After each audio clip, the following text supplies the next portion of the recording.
Hello, everyone, and welcome to episode 14 of, wait for it, Zach's Art-Ful podcast. I'm your host, Zach Cobb. Thank you guys for tuning in. So kick back, relax, and enjoy the ride. Yo, Zach, you killed this one.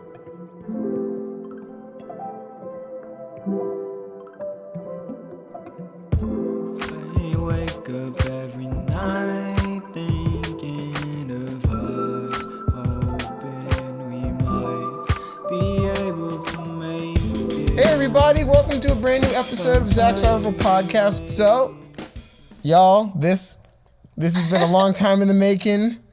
This guest and I go way, way back. Producer, songwriter, singer, social media superstar. Please give it up for FJStar. Thank you so much for being on here. Thank you. It's a pleasure to be here. Oh man, this has been one that's been like very long in the making. I know you're like crazy busy. Oh, for sure. I got school, the gym, family, everyone has their stuff. Oh yeah, just not easy living the FJ life. No, sir. It is not. Absolute pleasure to have you on here. So you are a musician, stated earlier. So how would you describe your first experience with getting into music? Getting into music, I would say that the starting of music, I was in 9th grade, and we had a project where we had to make a podcast, and they provided this website that was called Soundtrap. And that's actually where I met you guys, Young Mango and yourself. And so there was two options when we were creating this project. It was either a podcast or music. And on my own time, instead of doing the project, I kind of worked on the music side, and I kind of fooled around with it a bit, and I started making beats and all this stuff. And so, 9th grade English class started my... Bangers in literature, let's go. So what would you say your creative progress is like when developing a song or a project? Okay, so this one, I always change. I like to try and change it up, see what I like, because I'm still at the beginning, right? Yeah. Working with people too, it's a whole other different creative process. But on my own, I would say that I like to pick a beat, produce a beat or something, have a beat, feel the vibe of the beat, and then write to the beat, edit, and then produce it. Yeah, and then mix it and, fix it up, and always ask for advice from people before it goes out. Oh, absolutely. It's always good to get a second opinion on something before you just blindly put something out, because you may think it's great, then someone else may say, I don't know. Exactly. Yeah. Yeah. So how would you say you handle the ups and downs of a career in the music industry? Handling the ups and downs. Well, that is definitely that's a hard question, because there's so many different ways to do so, and there's so many things going on, right? In your work, your life, all that stuff. Yeah. But I would say to definitely separate work and life, and work as in music. So although you become this kind of person, and you kind of have to stay that person as your image for music and stuff, if you're Drake, let's say, and if you see him in the streets, he can't all of a sudden act like Lady Gaga. It's his image, you know what I'm saying? Yeah, his persona. Yeah, exactly. But for me, handling the ups and downs of tackling social media and stuff is really separating, maybe scheduling. You spoke on social media, so how would you say how do you use social media to help promote your projects whenever you got going on? I mean, to be honest, that's my weakness at the moment. But I'm looking into it, and I actually study this in school, so when I get home I'm ugh, I've heard of this all day. And I can see how much effort you have to put in, which is kind of unmotivating. But I would say that the best thing that I'm looking into right now is a schedule kind of app, a preview of Instagram posts that you can post like without you having to do it. You just do it in advance, and then it just posts for you and stuff. So what kind of musical influences do you like draw upon when you create new music?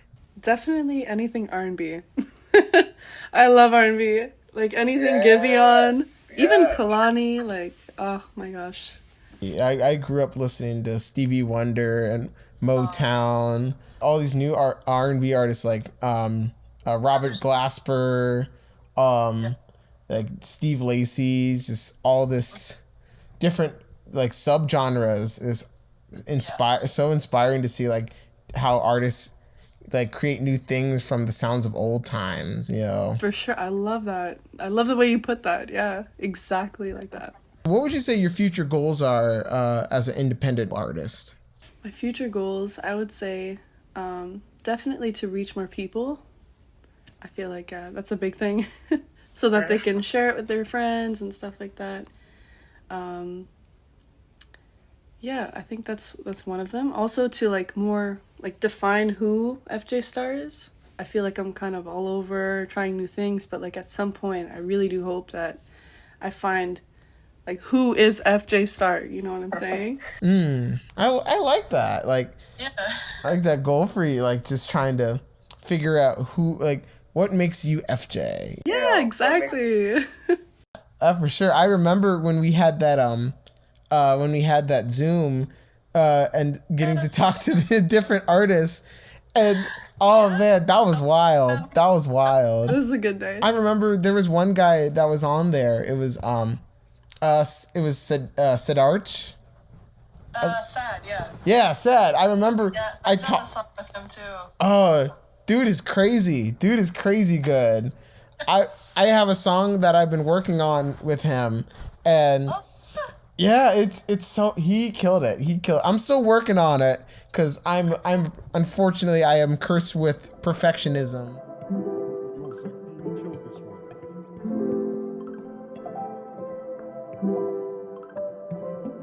I would say that during COVID, there was a lot of collaborations.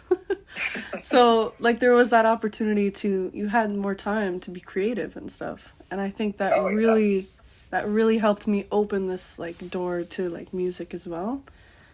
Yeah. And really focus on it and meet new people like you guys and on the app and just kind of text, even though we're not in the same country or province or anything. Like, you know, it's impressive. Oh yeah, trying to constantly evolve and trying to get people interested. Going through all this like group, going through any situation where you're like doing something for a long time, the more it can be draining. It definitely can be draining, you know. So it's always good to have. Yeah, so it's always good to have people in a corner that's like constantly like motivating you. Like Mango definitely is is great as being our resident hype guy in our group. Like he's constantly always working on something. Like Oh my god. yeah, like whenever there's a chance, like he has an idea for something or experimenting with a new sound, he's always there, just constantly updating and updating and updating, just going. Like I wish I had that drive because I'm like my perfectionist nature just always takes up my time with making something that's like okay, I need to take as much time as I need to like make this sound like perfect, you know. You're doing amazing because it's a great reminder and like reminder that people are still there. Like you sometimes, you know, like you really hype me up, and you and Mango and like it's so refreshing to like even see a message from you guys because it's like, you know, you're so motivating even when like at times I'm like, should I stop? You know, I've had those moments. Yeah. Well, I was speaking of Mango. So what made you want to, like, how did we meet? I think I met you through Mango actually. I remember reaching out to him, I think, and I was like, yo, you wanna like do something? Because like on Soundtrap you can like see other artists and stuff, and I was like, oh, I love his name, Young Mango. Like that's so different and like sounds yummy. Like it's good. Yeah, no, but I liked his stuff, you know, he had some good beats and his voice is very unique, and I was like, yeah, why not, you know? And then, we did a lot. We did 5 a.m., we did First Chance with you as well. And then I think that's where we started growing with people and seeing new people on the track. Yeah, and we were all on Snapchat. I mean, not Snapchat, Soundtrap. And, sorry. Yeah, it was cool though, like when people would hop on. Yeah. Like it just kept getting bigger from after that. More people came in and just made it a whole lot bigger than we ever thought it would be. Like it was kind of thought it's like, oh, let's just make music, and then it just kind of expanded out to people collaborating with more people, learning people's different styles and sounds, and trying to experiment. Who would you say is your favorite collaboration that you've done? Oh no, I can't say this. Oh no, come. You can't. You can do a top. I would say everyone. You being safe. Come on. No, but I would. Honestly, I would say everyone, because everyone has been there at different stages to make me who I am, I've learned so many things from different artists, and I would not be here if I did not spend the time with them to collab and see how they work and stuff. So who would you personally say was like your biggest inspiration for what you do now? Oh, I would say my mom. She's helped me through a lot, and she's pushed me even when people said that, oh no, you can't do that, or they'd make fun of me. She'd be like, no, get over it. So she was always she's always been like, just do it, like the Nike commercial, just do it, just who cares. She saw potential in me, and I would always sing with her in the car when we were younger, and it was just she's always been there through the whole process. So is my extended family and all that, but she's been there for pushing me to on those hard days, and those are the ones that really count. It's always fun to jam out with my mom, because she's been coming around to my music. I've been the DJ in the car rides. So I've been putting her around to other artists that she normally wouldn't like. But normally she enjoys majority of the stuff that I put on. I hopefully, yeah. I'm pretty sure she'll tell. Smiling and nodding. Right. He's like, sure, sweetie, okay, yeah. you tell yourself that. Yo, Sakdini killed this one.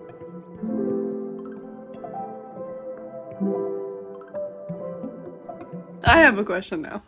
Yay! RJ, is that the guy that you posted on your story? Yes. He reached out to me, and that kind of states the what we've been talking about connections. Me, and so he reached out to me actually today. Yeah, he told me he was going to New York. And I wanted to go, but stupid classes were nope, you cannot have fun.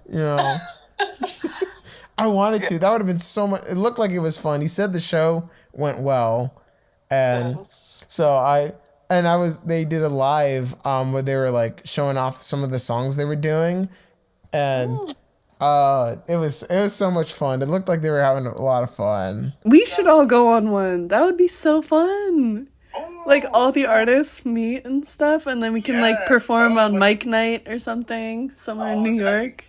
Oh, we definitely should. Speaking of rapping, I know that there are a few tracks that you were experimenting with different flows. Have you ever considered doing a full rap project?